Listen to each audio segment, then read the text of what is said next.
Jangan mempertanyakan kekuatan meminta. Begini ilustrasinya. Saya bertanya, seberapa Anda percaya dengan Allah? 100%? 200%? Atau tak terhingga? Oke, baiklah. Sekarang kita minta kepada Allah. Anda naik doa saat ini. Ya, saat ini juga hentikan nonton video ini dan berkata, "Ya Allah, saya ingin akhir bulan ini mempunyai uang 1 miliar masuk di rekening saya." Katakan kalimat itu berulang-ulang. Lalu diam sejenak sambil Anda merenung kalimat tadi. Pada saat hening, tahu-tahu di benak Anda berkata, "Dari mana uang 1 miliar? Kamu kan hanya pegawai negeri."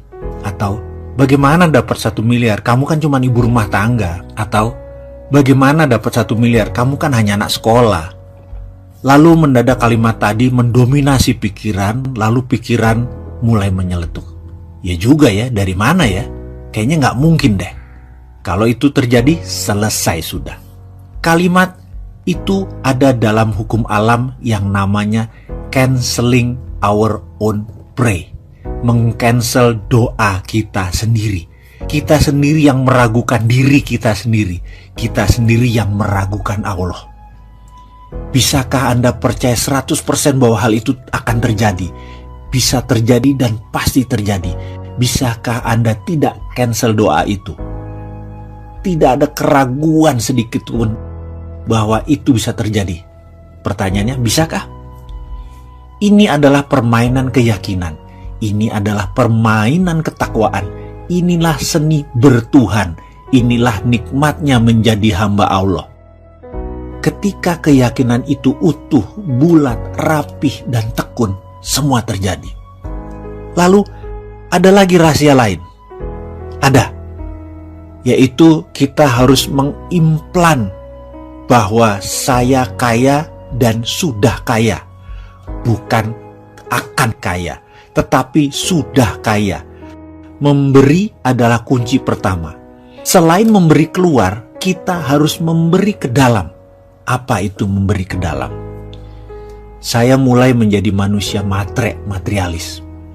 Setiap bertemu mobil mewah saya katakan ini mobil saya. Saya bayangkan ini ada di garasi saya. Rumah mewah saya akan bilang ini rumah saya. Lihat hotel mewah saya bilang ini hotel saya.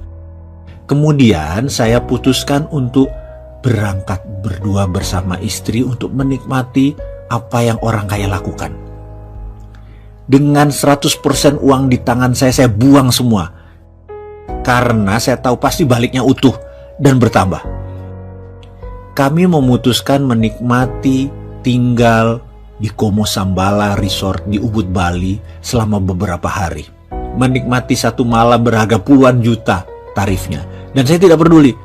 Berangkat dengan first class, layanan hotel bintang 6 atau 5 star with diamond, makan pagi hari bersama penyanyi terkenal Barbara Streisand, esok malam dinner dengan Sting, penyanyi The Police yang sudah berminggu-minggu nginap di Como Sambala. Kumpul dengan orang terkenal dan orang kaya tersebut ternyata cukup menyenangkan. 5 malam keluar kira-kira 100 juta rupiah. Saya tidak pikirkan. Dan saya tidak pernah tanya mau apa yang akan terjadi pulangnya nanti. Saya tidak punya uang sepeser pun di kantong, saya nggak peduli. Saya percaya 100% semesta tidak menyukai kekosongan. Pasti kantong saya diisi lagi. PD saya pol. Saya percaya pada sistem Allah tersebut 100%. Pulangnya, setiap hari di depan kaca saya berkata pada diri saya sendiri berulang-ulang sambil menunjuk bayangan cermin saya tersebut, "Kamu makhluk Allah terbaik." Ribuan kali saya ucapkan sambil tersenyum dan terus pumping semangat, menyemangati diri sendiri. Tak lupa setelah melakukan sholat fardu, di ujungnya saya selalu ngayal dengan meresapi nikmatnya tinggal di hotel bintang 5 resort, naik kapal first class, dan seluruh kemewahan duniawi. Dan saya tidak cancel apapun. Nikmati saja karena semua sudah terjadi dan saya yang punya itu semua. Receh di kantong dan setiap saat tangan di atas. Itu yang saya lakukan setiap hari. Dan apa yang terjadi? Ketika Kamisan, di bulan berikutnya, pertemuan bulanan tersebut, yang biasanya ada 5-7 orang, ternyata waktu itu 20 orang atau 30 orang hadir semua. Semua yang hadir adalah kenalan saya yang sudah lebih dari 15 tahun. Desimal rekeningnya ada yang 11, ada yang 12. Saya hari itu enteng sekali.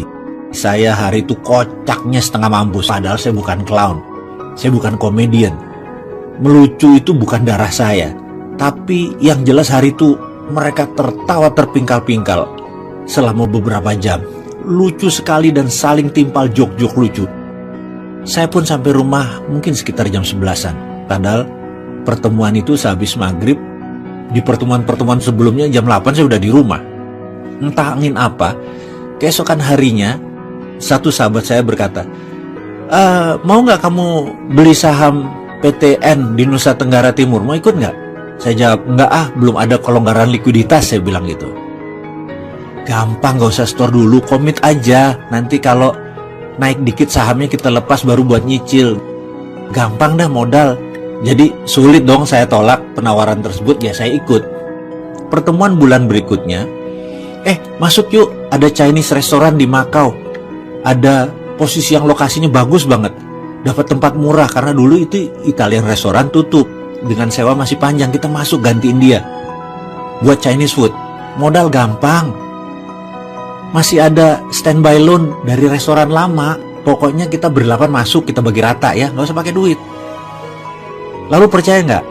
6 bulan kemudian ada pengusaha Hong Kong naksir harga dan lokasi tersebut dibayar 2 kali lipat. Jadi kita belum turun duit, baru punya 6 bulan sudah langsung berbagi.